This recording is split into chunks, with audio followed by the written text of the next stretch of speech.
Hey, welcome back to the Gill Athletics Track and Field Connections podcast. This is going to be a fun one.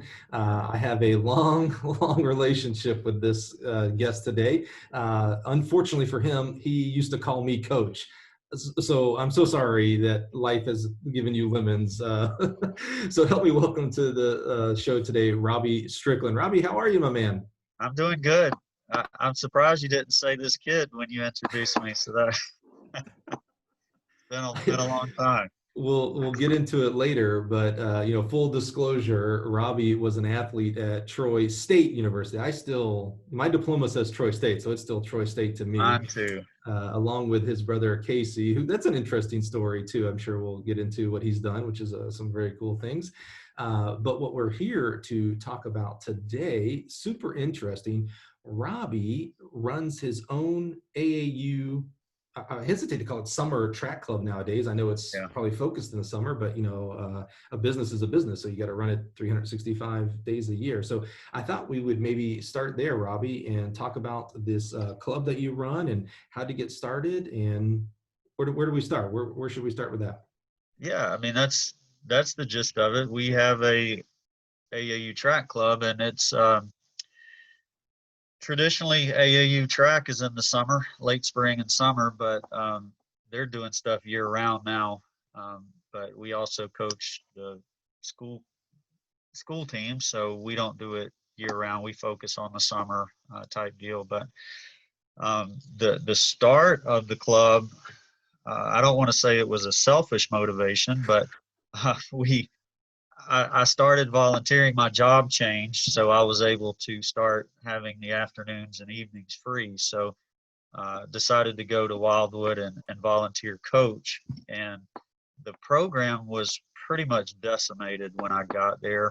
Um, we didn't have the talent, we didn't have the numbers, and what we found is that the kids, once they were getting into uh, leaving middle school, getting into high school, had no interest in track, and once they were at that age, you couldn't get them to come out and put in work. So um, my kids were getting to the age they wanted to start doing some things track wise, and the motivation was to start a club program as a feeder program to the middle high school. Oh, Um, really? so yeah, so we thought maybe if we start the kids young enough, then when they get into the school, they'll be willing to contribute to the program. So, like I said, a little bit of selfish motivation, but Yeah. also the ultimate motivation was for the kids. But And let's give some backdrop here. You yeah, mentioned Wildwood. We're talking about Wildwood, Florida.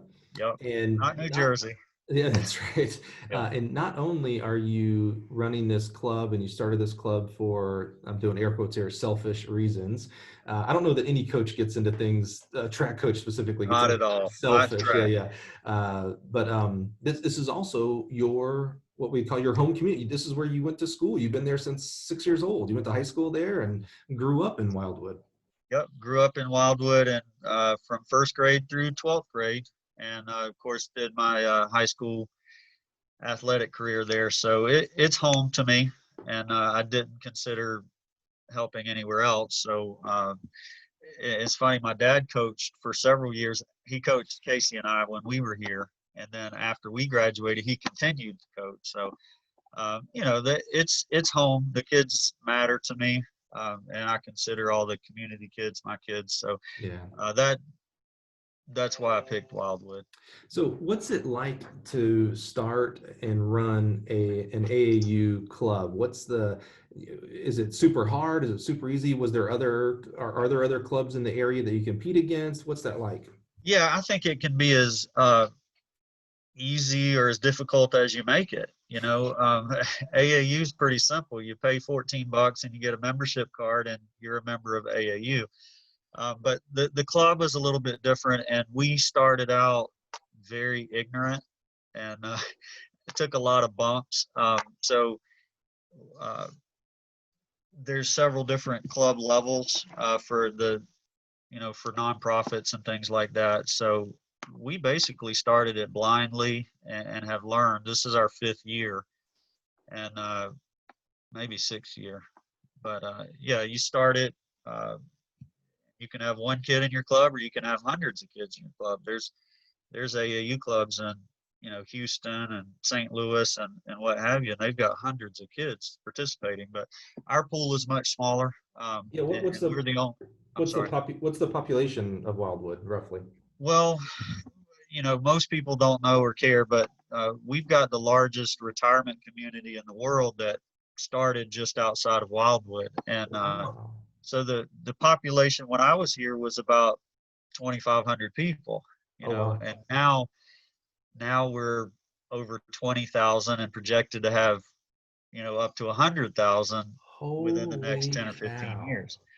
But the majority of those are retirees, Mm. and so we're still a fairly small town when it comes to athletics. Mm. Our school is a 1A school, which is the smallest in the state of Florida. So we're still a relatively small school, a small area. You said you've been around now for 5 years. How many kids did you start with, and where are you at today? Well, we started, basically what we did is that first year, we took the kids that competed on the high school team and middle school team, and anybody that wanted to do summer, we just let them continue. And so that first year, I think we had about 8 or 10 that we took to competitions and things like that. And it's grown steadily over the years. I mean, this year has been completely bonkers because of COVID, obviously. But, you know, last year we ended up with 20 to 30 kids that were Yeah. there consistently. Throughout all ages? Like, do you have youngins all the way up to high Yeah, school? yeah. And AAU, they have a 8 and under division, which we don't participate too much in that, but it's from 8 years old up to 18 Wow. years old. And we had a new girl yesterday. She's 6, came out to start practicing. Oh, So man. yeah, And I know some clubs like to focus on a certain segment or a couple of segments of track and field. Are right. you trying to do all events? Are you mainly focused on one segment? Well, we're blessed. I know a little bit about the sprints and relays, and that's what I coach for the high school and the track club. But we've got a really good staff. One of the head coach for the high school team is one of the assistant coaches on the club team, and he went to FAMU, which I don't hold it against him. One of our Troy rivals at the That's time. right. That's right. But, he does our jumps and hurdles. He was a basketball player, jumper, tremendous athlete, and so he does all the jumps and hurdles. And then our throws coach has probably had the most success with the athletes, but he was a thrower at Cal Pomona in Mhm. California. He's from out there, and he moved to Wildwood. He's a pastor, and moved to Wildwood and brought his kids, and he has coached. He's done a tremendous job. So we're strong in Wow. the throws, strong in the jumps, and then uh, so we do pretty much everything. I didn't hear distance, and you mentioned jumps, but for some reason, pole vault always gets its own little thing. And I know that's maybe Yeah, tough for any program, really, but maybe a summer program. Any distance and pole vault stuff? yeah, it's tough. We've had some success in distance. Jesse, my oldest son, is a very accomplished middle distance runner, and multi athlete, but so good in the high jump, and we've had really good success on the national level in some of those events. But pole vault has been difficult. When I got here, or when I came back, we don't have a pole vault facility. We don't have a pit. We don't have a runway. Um, we had one when I was in high school 20 plus years ago, but it was tore up to make a parking lot for the football team or football Mhm. stadium. So we don't do vaulting. We've had to try to use other facilities, and we've gone as far away as an hour or so drive just to try to get some vaults in, but not our strong suit. Right, So right. And you mentioned, you said $14 to join AAU. I'm assuming that's for the athlete. Yeah, that's for the athlete, and I wasn't trying to minimize it, but that's how you get started. Yeah, that's what I was wondering.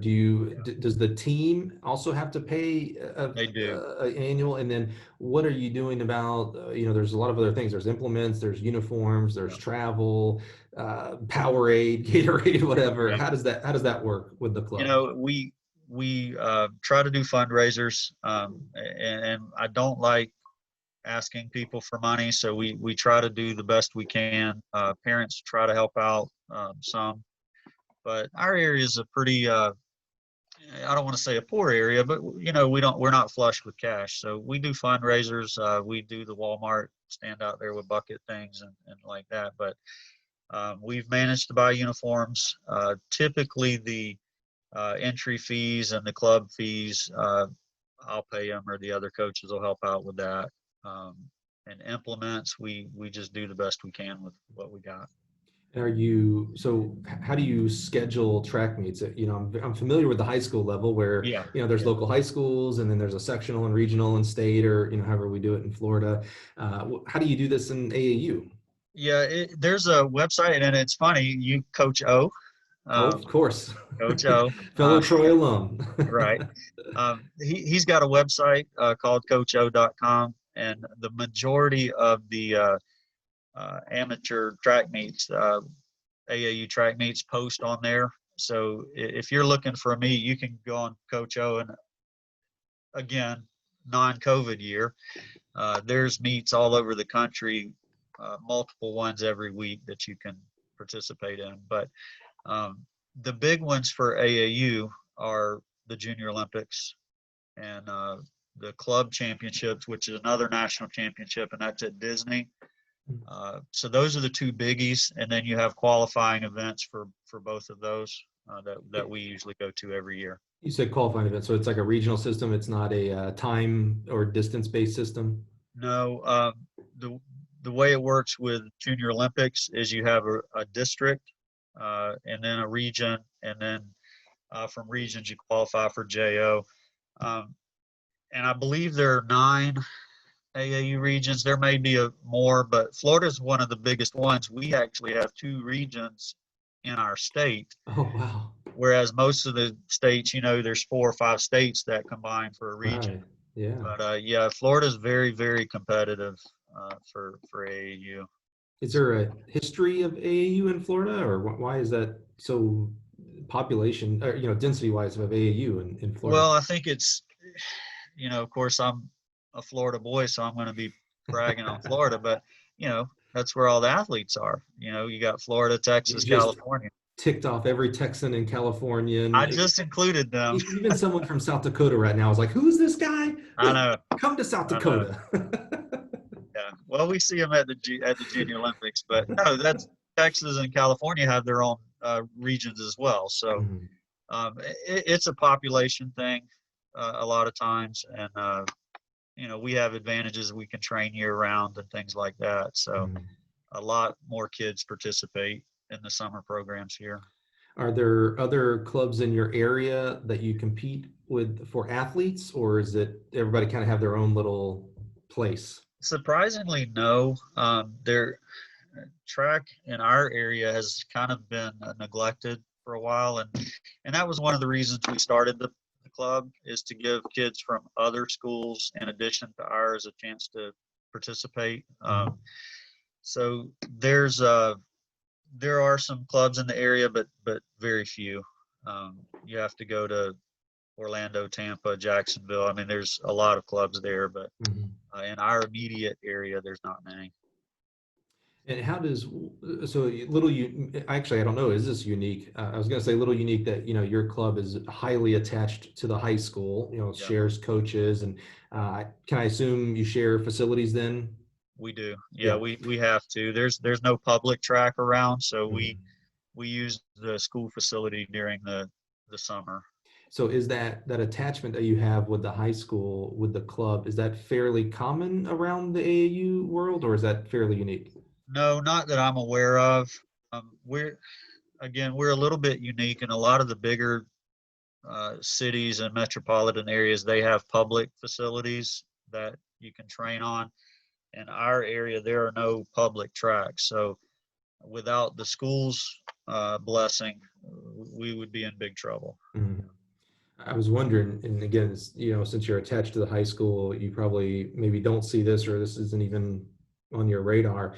Um, a lot of with other sports, but also with track and field, there's sometimes tension between the club coaches and the high school coaches who I've heard this term, and I hate this term, but I've heard this term of who owns the athlete, whose Yep. responsibility is the athlete. Is it the high school coaches through the state meet, and then, okay, Mr. or Mrs. Club Coach, it's your turn. What's the responsibility of the club coach during high school? Again, you're in a very unique situation there as far as cross coaching there, but maybe you have seen it from other clubs and high schools in the area. Yeah, and it can be a problem. I've seen it on coach chats and message boards and everything else, and it in other areas, and not just track and field, and basketball especially. Oh, boy. You've got your school coach and you've got your club coach, and there's constant friction there. Mhm. One of the beautiful things about our program is we have the exact same coaching staff for the school program as well as the AAU program, and the other two coaches, they're men of character. One's a pastor. They're both just. I think the point is they're in it for the kids and the right motivation. So we don't have to worry about one coach trying to claim a kid and hoard the kid and things like that. If it's better that they do one thing, then that's what we do. How's So about the relationship with football? Because you're going into yeah. summer, and boy, football coaches are notorious for 7-on-7 and Oh yeah. pre-practice, pre-practice, pre-voluntary, involuntary. I mean, there's all these things in the summer. What's your relationship with football, or do you even have kids that play football on the team? Yeah, we do. And in the past, we've had a few issues. Me being a track coach, of course, I see all the advantages of track for football athletes, and Absolutely. for me, and you see it up to the NFL level. The best athletes run track, and we've had coaches in the past that don't see that, but we have a new coach this year, and he seems to be on board with what we're trying to do. He's actually got deep ties to the University of Florida, so we're really connected up there. But from what he's saying, he's going to be supportive of what we're trying to do. But right now, our kids are doing summer conditioning for football. And for instance, yesterday at practice, I had 3 kids on the track running, and we probably had the majority of our track team out on the football field doing drills. So, you know, what it comes down to is what the kid wants to do, ultimately what's going to make them happy and successful. And we don't fight over kids. If they want to be on the track, then we're going to put them on the track. And if they want to be in the weight room for football, then that's fine too. We don't, especially with summer track, because at the end of the day, it's voluntary and it's extra work. It's not going to do anything for, it's good for your resume, but it's not necessarily going to win you a state championship in high school or whatever. So, well, I like that attitude of, we don't pressure the kids. I heard you say that.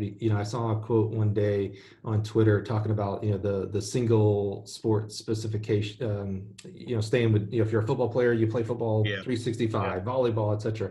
And the quote said something about, if a coach tells you that playing their sport and only their sport is what's best for you, they do not have what's best for you in their mind. They have what's best for them in their mind. So I like that attitude. Like, hey man, track and football should go hand in hand. And if you think it's best right now to go football, okay, then I'll support you. And if you think it's best for track, I think we get so defensive with track, and it's like, no, we must hoard, they must do track. And it's like, well, especially in high school, especially under high school, man, they should be doing, I hesitate to say as many sports as they can. Yeah, but get a taste of everything. Absolutely.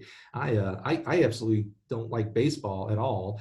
Right. However, my kid, I have a 9 and 6-year-old. When my 9-year-old, when he was 6, was like, I want to play t-ball or whatever it was, and I was like, all right, I guess I'll be out there watching Give it a t-ball. I shot. Yeah. was kind of like, I hope he doesn't like it, but Right. hey, he figured it out. He found out that he did get his dad's genetics, and he is not good at baseball and does not like baseball. So we're Right. okay there. Now we're on to taekwondo and soccer and all that, and fishing. Loves fishing.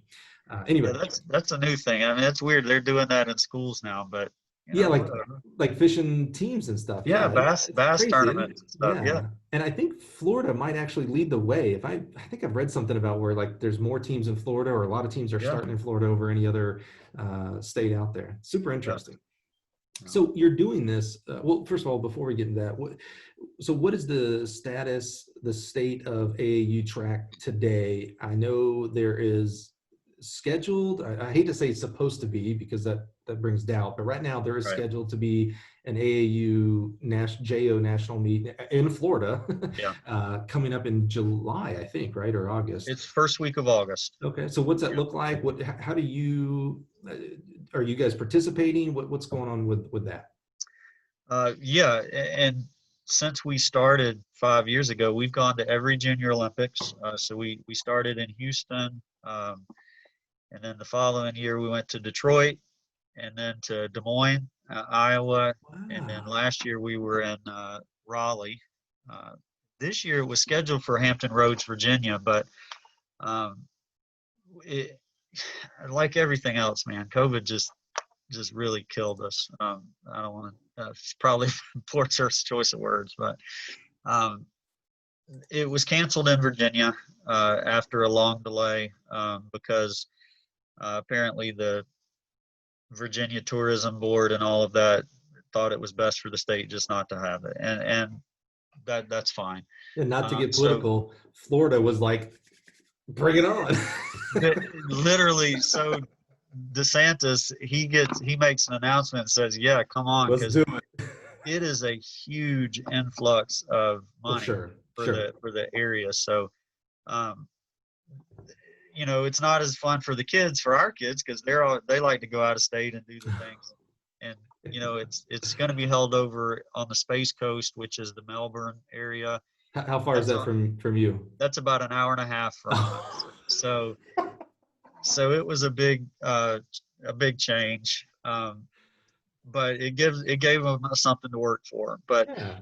the biggest negative, and I hate to be negative about it, but our strongest events have been the multi events and the throws. Hmm.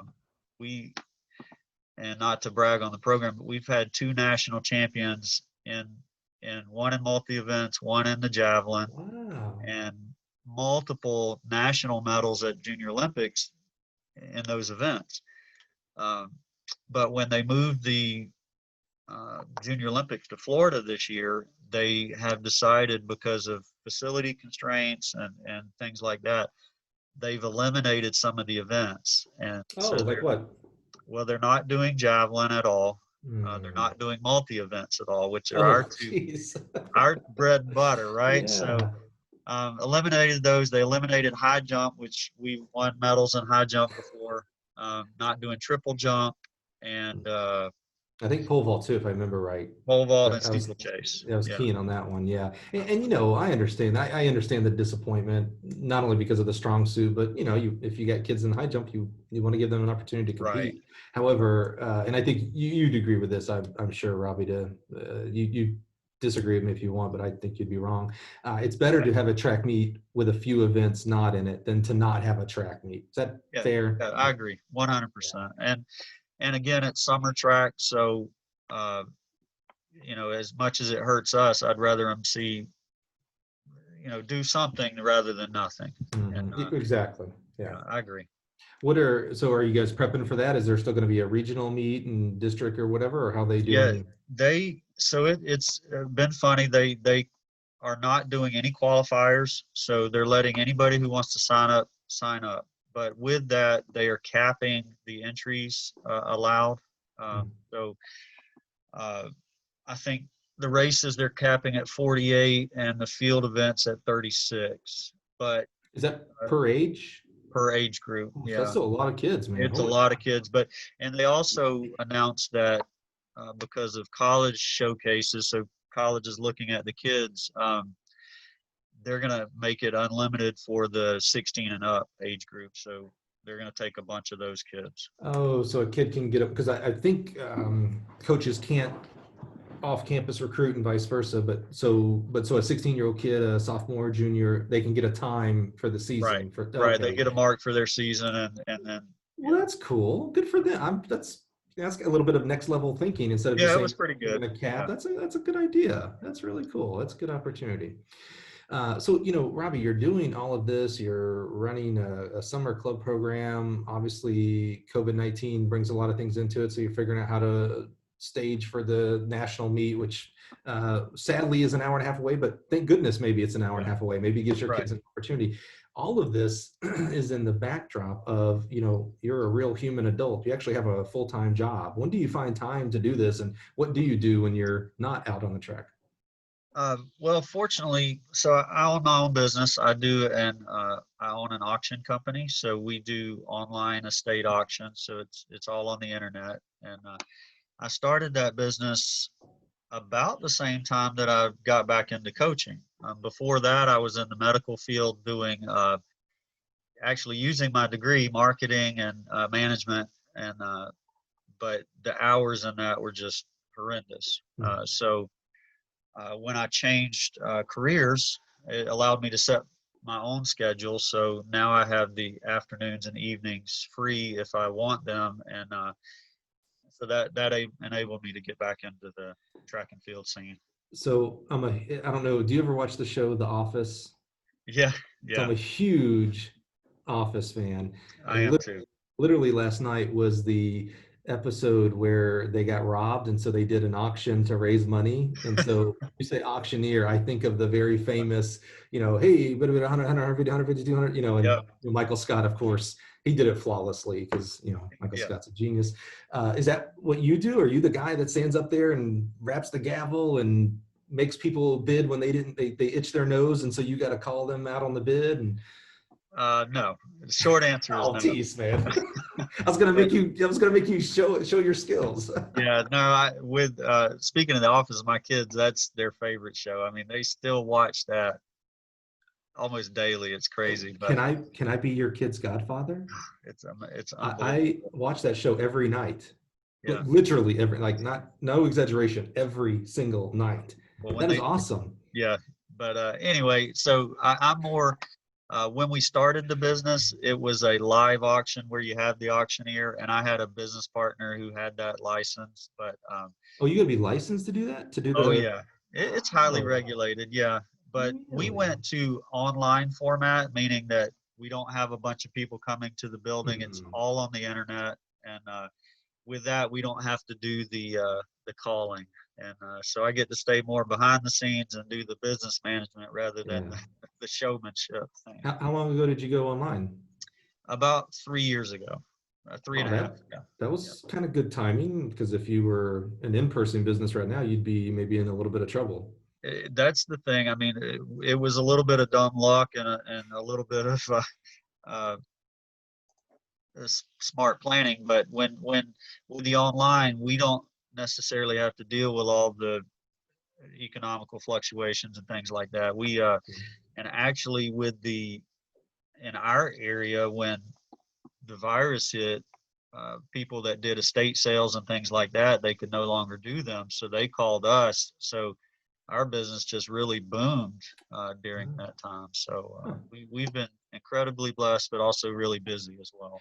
Do you ship across the country, or is this more of a regional? Yeah, it's a nationwide thing. So anytime we do an auction with jewelry or coins, anything small, a lot of our clients are out of state, but Okay. we contract with a local shipping company. So after the sale, they come in, pick everything up, and then take it and ship it for Well, us. why don't you plug the website? Maybe there's someone out there right now that is interested in looking at it. Is that okay? Yeah, it's fine. It's very simple. It's Wildwood Auctions, all one word, .com. Man, I like wildwoodauctions.com. when things are simple. Yeah, I sometimes ask people for their email address or their website, and it's like, oh yeah, at right. wildwood.k12.us.fl.usd201. I'm like, oh my God, man, I'll mess up one keystroke and it's over. I'll never be able Right. to email you or find your website. So Wildwood Auctions, that's Yep. plural, Plural. .com. Yeah, That's check it. that out. That's awesome, man. Well, Robbie, let's get in our kind of our wayback machine here, and let's go back to. Well, I guess we're still going to stay in Wildwood. Yeah. How did track become part of your life? When did you start running track? You mentioned your dad coached you, and of course, we Yeah. can't. I know your brother's going to listen to this, so we can't fail to mention the great Casey Strickland. Oh yeah. I can't remember, younger brother, He's 2 right? years younger. Yes, that's Yeah. right. Who also was at Troy with us at the time, which was a lot Yeah. of fun. How did track get started, and what drew you to it? I, anybody that loves track is kind of hard to explain, but I didn't start running track until high school, probably ninth grade year. But I was small. I mean, I'm still not a very big guy, but in high school and middle school, man, it was bad. But I played 5 sports in high school, and but just for some Wait, reason, five. yeah, You yeah, mentioned it was a small, it was 2,500 people roughly. So what five sports? Track, obviously. Cross track, country? weightlifting, Okay. cross country, Mhm. football, and Of baseball. course. And baseball. Yeah. Wow. But and what's funny is I was very good at baseball. That was probably my best sport. But when I was in 10th grade, uh, the school passed a rule that you could only do one sport per season. And of course, Mhm. baseball and track they're the same time. So I was better at baseball, but I loved track. So I decided to stick with track and give up Awesome. baseball and stuck with it. But And dad was your coach? he was an assistant. Yeah, Okay. yeah, Yeah. he was an assistant. Was he And your sprint coach? Because you were sprints and relays. Was he your specific coach? what's funny is Dad was a distance guy in high school, Huh. and you wouldn't know it looking at him now, but he was a 4:30 miler. He was a good I distance never runner. knew that. Yeah, yeah, and he Wow. Wait a minute. Why did we have you running the short sprints? Why did we not move you up to the 8 and the 15 and such? well, Doc Anderson tried to, but I suck at Of course he distance. did. Of I, course he I did. I'm terrible at distance, and so yeah, I don't know why. And it's funny because I was terrible at distance, but both of my boys are phenomenal at distance running, They but got grandpa's genes. they're not that fast. So it's funny how that works out. But That's cool. yeah, I ran in high school Mhm. 4 years and just loved the feeling of, especially the relays and the sprints are fun. But Sorry, being, that just made me think of something when we were talking about events for AAU. yeah, Are they still doing relays? yeah, they are, but they're not Interesting. doing 4x8. And the longer stuff. They're just doing 4x1 and 4x4. I was just interested. You got a baton that you now are passing to four Yep. people. That's why I was just okay. Anyway, Yeah. that's interesting. But so when you started track and ran through high school, like did you start out as a sprinter and always was a sprinter, or did you ever try any jumps or anything like that? Well, I did a couple of multi events, but Hmm. you know, really just stuck to the sprints. Mhm. And in ninth grade, I wasn't that fast, and I didn't really get moderately fast until I was a senior. But we didn't have a ton of kids on the team, so I kind of got to do what I wanted to do. But Mhm. we had a lot of success. We won. Of course, Wildwood at the time was a bigger school than we are now. We were a Oh 3A wow, school then. Yeah, that's interesting. Okay. yeah, we were bigger then than we are now. But so we ran against some big schools, and we went to the Florida Relays every year and had some success. It was a lot of fun. Um, yeah, we did pretty well. Now, we've already spoiled this, but spoiler alert, Robbie ended up going to the greatest university in the world. I will Absolutely. die on that hilltop. My son's name is Troy, so that Yes, tells you I know. how much I care about this university. So you end up going to Troy State University in Alabama to run track. When did you, in high school, when did it become I might actually be able to run in college? When did that Yeah. ideal become? So I don't think I've ever told you this story. I don't know if I did at Troy either, but how I got to Troy is pretty, in my small world, it's a miraculous little deal. But Okay. um, going into my senior year, junior year, I knew how much I loved the sport and I would like to run in college. And of course, going back to what we were talking about, I did a lot of other sports, but was really small. And what I loved about track is it didn't matter what you looked like, it didn't matter how big you were, how small you were. The clock doesn't lie. You know, there's a lot of optics that go into basketball and football and things like that, but a stopwatch in Wildwood's the same as a stopwatch in California. That's You right, know, baby. so um, I love the fact that I could compete against kids that were better at everything else, Hmm. but on the track I could beat them all. So you know that was the fun part and what drew me to track. But um, I don't want to make the story too long. But when I graduated high school, my only scholarship offer in sports was in football. Ironically, it was not in Really? track, and I hated football, but I I was fast enough. I got some looks or whatever, but no offers or anything in track. Hmm. And so, me being the big fish in a little tiny pond of Wildwood, I got accepted to the University of Florida on an academic scholarship. So, enrolled at UF and went up there after in the fall, just like a normal freshman. And after about 2 weeks, I walk right into the coach's office and say, "I want to run track for you." So Now, who was the coach back then? I don't remember. This would have been 1996. I So say I think whoever in Mouse was an 1996. assistant, I think, at that point. So it's probably is it Doug Hill or someone? Okay, so you just walk right in. You're like, Walk right in because I I don't know love any better. that. I'm ignorant. Yeah. Just walk in and say, "I want to run track for you guys. I'm a sprinter." And 120-pound, scrawny, white kid, he looks at me like I got a horn on top of my head. He's like, "Son, we don't do open tryouts. We started 2 weeks ago or If we whatever." don't know who you are, we don't know who you are. Exactly. And that was it. So my career at Florida lasted that long. Uh, I mean, I know we're laughing, but honestly, Robbie, I do right. love the gumption. You know, there is just, hey, I'm going to go try. And what if I fail? Okay, well, golly, I don't know what would happen if I didn't try. So I do I love that. seriously thought that I was going to walk in the office, get a shot to go run, and then go beat everybody and be on the Florida track team. You know, dumb That's kid, right? awesome, man. I love it. So when that didn't go the way I wanted it to, um, all I wanted to do, and you're talking about a kid, I had like a 30 something ACT and a 13 something SAT and all these academic honors, but all I wanted to do was run. So I was enrolled at Florida. After that meeting, I quit going to class basically. Um, didn't go to class. Took a job at McDonald's on Archer Road in Gainesville, and was basically flunking out of college. What was your thinking? I mean, were you so devastated that I was crushed. wow. Because I had my heart set on running college track, and when it wasn't going to happen, I just let it go. So the low, like this is funny in hindsight, but the low point of that whole ordeal, even worse than getting rejected by the coach or whatever. I'm working the cash register at McDonald's late one night on a Friday night in Gainesville. School bus pulls up. In comes the Wildwood High School football team with my brother. Oh Oh yeah, no. yeah. They had gone to a football game, and at that time they were like the number one or number two team in the whole state. And I was going from the big man on campus in Wildwood to serving these guys fries at McDonald's, and Hello, humility.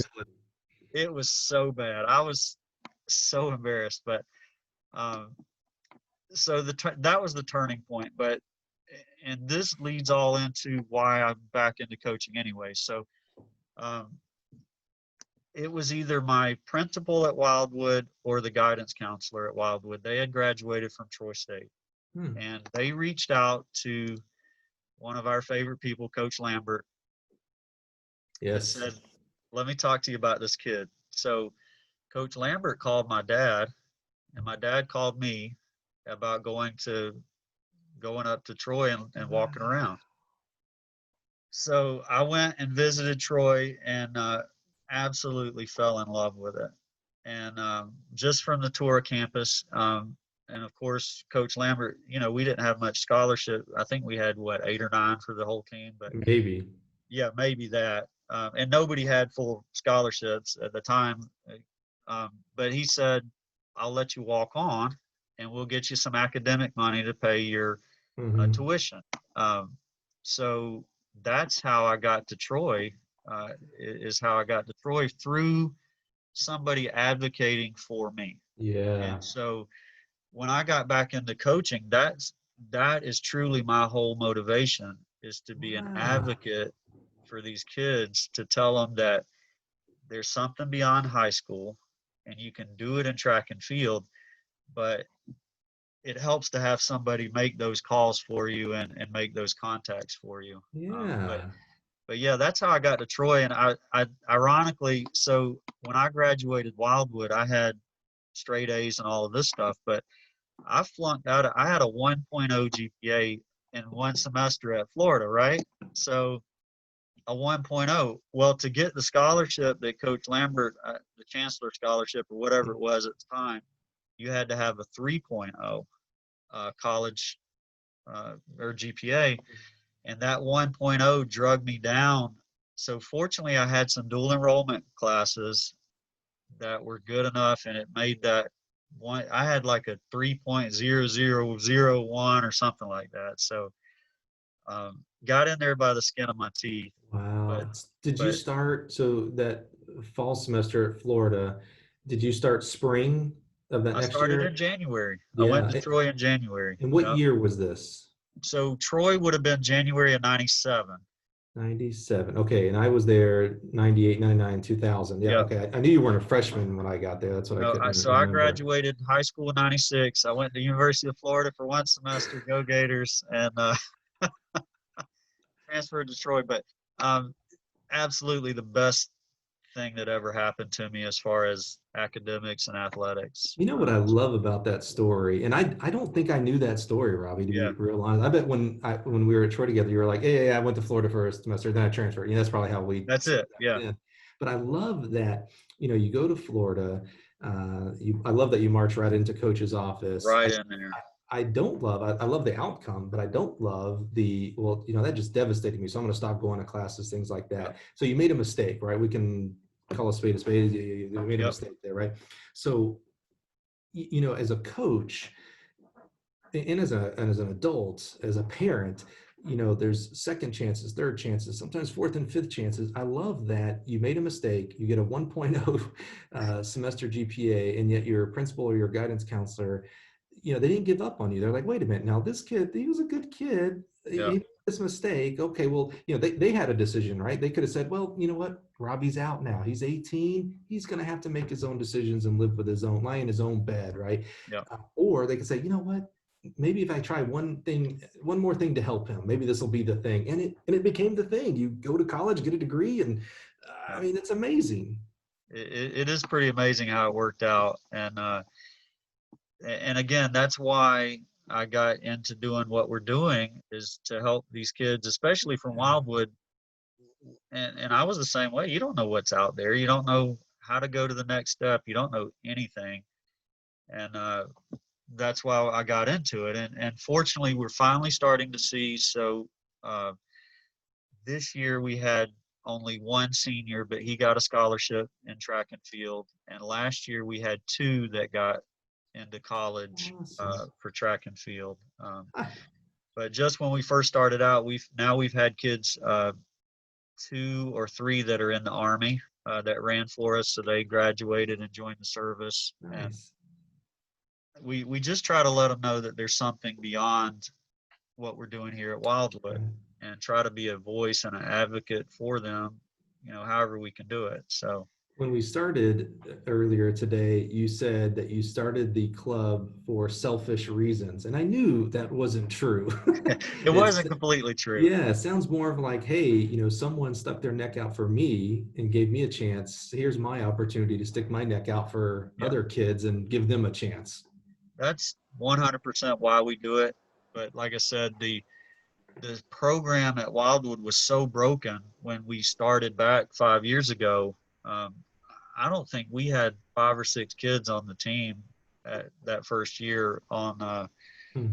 that finished the season, and so we had to do something with the younger kids to try to get them involved in track. So when they get to the middle and high school level, they stay with it, and that's what we've done, and it's been pretty successful for us.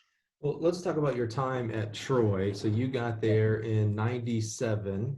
If yeah, if I remember correctly, the program just got restarted 94, 95. No, yeah. I want to say 94, 95. yeah, it had to be before '94. I graduated in '94 from Eufaula High School, so about an hour from Troy. And I remember I actually, a little bit like you, I wrote Bob Lambert Yeah, a letter saying, "Hey, what do I need to run to join your program?" And he was so gracious in his reply, but I was so yeah, horrible that I still was not even close. So we did have a program in say '93, '94, yeah, but at 1997, we're still in its infancy. We restarted the whole program from yeah. scratch. So what was it like during your time at Troy as a sprinter? And if you don't know Bob Lambert actually recently passed away. And I not to speak for Robbie, but I know personally for me, I owe so much to a Yeah. guy like Bob. Bob is to me the epitome of what a track coach is in regards to second chances, third chances. Thankfully for me, he believes in fourth and fifth chances. And I honestly wouldn't have a degree and be where I am today without a man like Bob Lambert. Um, so what was your time at Troy and how did it affect your life? So yeah, I agree. Coach Lambert he's really a hero to me in track and field, and at that time, almost like a father figure to all of us. Mm-hmm. And I wasn't aware when I got there that he had recently resurrected that program. So, I Hmm. didn't know that until, Yeah, we got you to know, remember it's 1997. yeah, The internet is like people just are just now finding out what the internet is yeah, essentially. So there was no just go and look at the history of Troy track and field no, and all that kind of stuff. You had to learn by. Remember we used to do the old media guides and stuff oh like yeah, that. Troy had the little pamphlet type media yeah, guide. Yeah, yeah, yeah. yeah. And I didn't even have a cell phone. I was thinking the other day, Oh, I didn't have a right. cell phone until I graduated, I think. Yep. But Yeah, I didn't get one until 2001, I think, yeah, 2000. yeah. And I graduated 2000. So yeah, so I get there in January of 97, get introduced to the team. And I'm telling you, I tell these kids, I can't speak for everybody's experience, but that experience uh, was the best of my life outside of my family. But and full disclosure, my times then I wouldn't even make the team now, But of course, in '97, I spent 2 years. Uh, that first year, I didn't run a whole lot. I ran quite a bit, but then that next year in '98, when we won our first conference championship down in Miami, we had some studs on that team, man. And I didn't make the team as far. I competed in all the meets, but at the conference championship, I was the camera guy. I mean, I Is was that right? basically, yeah, I don't yeah, remember. I remember we were at FIU. I remember yep, that. yep. I don't remember that you didn't compete. I would have assumed you competed. Well, no, so the 4x1. I mean, we had Greg Garth that year, and guys running 10 flats and 10 threes and stuff like that, and Devon Brown, Yeah. a couple other guys, and now in honesty, there were guys that I thought I could have beat, but I didn't get on there. So the following year, when we won our second championship, that was when Ricky Williams was our sprint coach, and of course, I still had that uh, Hmm. same attitude that I had when I walked into Florida. So I told Ricky, I said, I'm going to be on your 4x1 by the end of the year.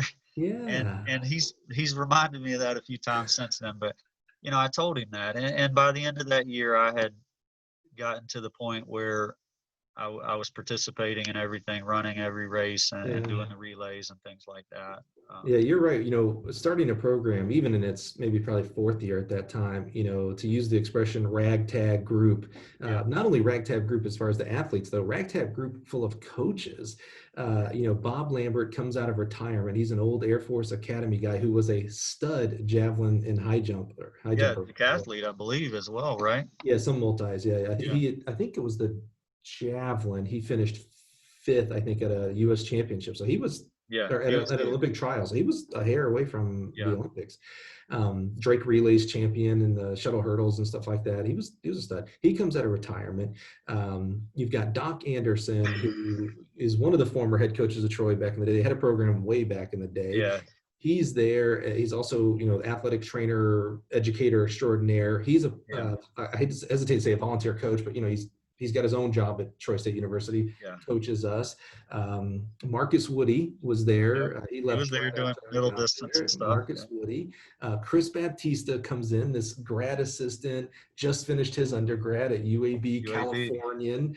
Yeah. Who else did we? I mean, it was a I'm sorry. Hold on. I'm part of this little ragtag. You give yourself some credit. That's right. No, I'm putting myself in the ragtag group. What in the world was I doing there? I'm 20. Yeah. I'm 20. No undergrad. So I'm in undergrad school at the same time. Yeah. I coached a couple years of high school. I was not like I was some kind of athlete. And not only was I not an athlete, it ain't like I had good high school coaches. So it's not like I had that pedigree. Right. I mean, it was, the Band-Aid to put it all together type of staff and team. But what an amazing time when you think about, you mentioned some of the guys and gals that were on the team, from the Keisha Sanders, Melissa Daly, Carrie Fauchets on the women's side, Greg Garth, who the greatest sprinter that never was. Yeah, he could have been. Yeah, he's one of those could have beens. Yeah. Right. Who was the 4x4 team? That was my favorite. So the 4x4 they were legit, man. Yeah. They had Cressel Threadgill, and they had Devon Brown. My favorite there was Dion Hall. Oh, Dion. Remember Dion? Yes. Yeah. Oh my. He was one of the best guys, man. I love that guy. We get guys like Jasper Demps comes through for and it was Barry Dinkins was the fourth one. Barry Dinkins, what a great guy. I don't know where he is today, man. I know he's doing something good though. I just know it. Yeah. I just know it. Yeah. Jasper Demps came through, Gene Brutus, Shamika Bond. I mean, we could make this a Troy alum podcast, but just great people that, while we weren't the record setters, we certainly weren't the University of Florida at that point. But, we just had fun, worked hard, and let it all hang out. And you know what? We compete. Here's what I love about this.